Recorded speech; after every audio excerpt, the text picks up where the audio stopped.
ভারত সেবাশ্রম সংঘের অন্যতম সন্ন্যাসী শ্রীমৎ স্বামী দিব্যানন্দজি মহারাজ বর্তমানে বাংলাদেশে অবস্থান করছেন।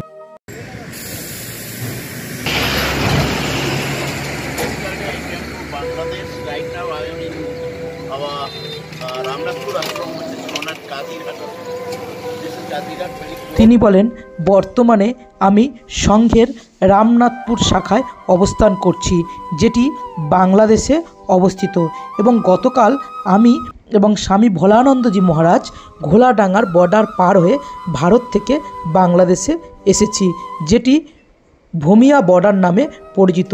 ঘোলা গ্রামের এক দম্পতি শ্রী অশোক এবং প্রিয়াঙ্কা বিশ্বাস আমাদের ভোমরা সীমান্ত থেকে গ্রহণ করেছিলেন এবং তাদের 6 মাসের যমজ সন্তান অভিজিৎ এবং প্রিয়াজিৎকে আমরা আশীর্বাদ করি এবং তার বাড়িতে আমরা বেশ কিছুক্ষণ অবস্থান করার পরে বেলা 1টা নাগাদ সংঘের রামনাথপুর শাখায় এসে পৌঁছায়, যেটি গাজীরহাটে অবস্থিত।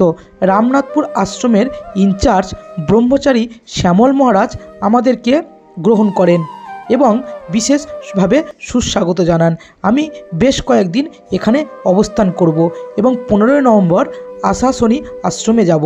আশাশনি আশ্রম থেকে কপিলমুনি, গঙ্গারামপুর, সাগরদাঁড়ি যাব।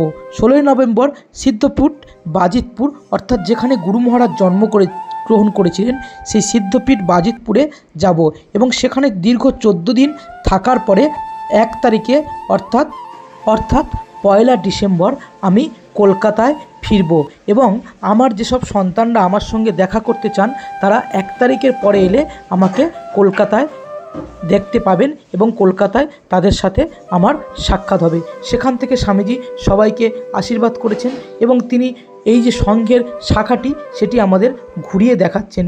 কত সুন্দর মনোরম পরিবেশ। স্বামীজি বলছেন যে এই মনোরম পরিবেশ এক কথায় অনবদ্য, যেটি কিন্তু আমাদের মন ভরিয়ে দিচ্ছে এবং এটি একটি সুন্দর প্রাঙ্গণ এবং এই প্রাঙ্গণের মধ্যে বিভিন্ন রকমের ফল ফুলারির গাছ আছে এবং পাখির কুহু কুহু কাকলি ও কলতানে মন কিন্তু ভরে যাচ্ছে। এক অনন্য পরিবেশের মধ্যে দিয়ে কিন্তু মনের মধ্যে এক যেন দীপ্ত প্রবাহ বয়ে যাচ্ছে।